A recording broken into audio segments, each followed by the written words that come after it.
we start introducing our dogs to playing disc, it's always a good idea to have two of the exact same discs to play with your dog. And that way, when your dog gets one, you can actually draw them back in to engage with you again if you have a second identical frisbee to keep their attention. So there's some things that you can do definitely to keep your dog's attention more on you and to prevent them from practicing bad habits such as keep away or maybe chomping on the disc. One of those things is to play in a smaller environment to begin with, so inside, as long as your dog has good traction, of course, and then that way there's not a big space for them to get away from you. They're kind of stuck in close proximity to you.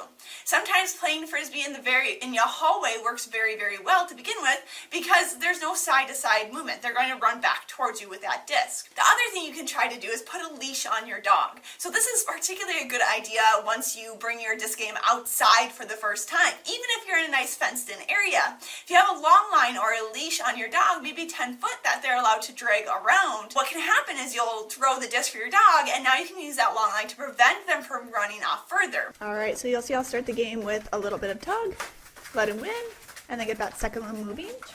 I'll let him win that one, and back and forth just like this. And then I can go ahead and start working on standing up and creating this as a more disc-looking type of game.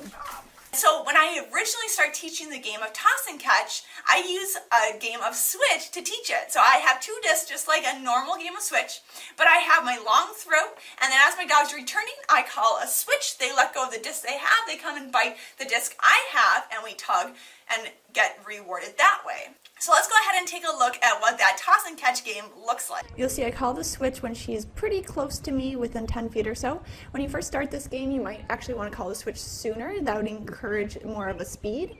The important thing though is if they drop the disc before you call switch, you'd send them back to pick up the drop disc because they should be waiting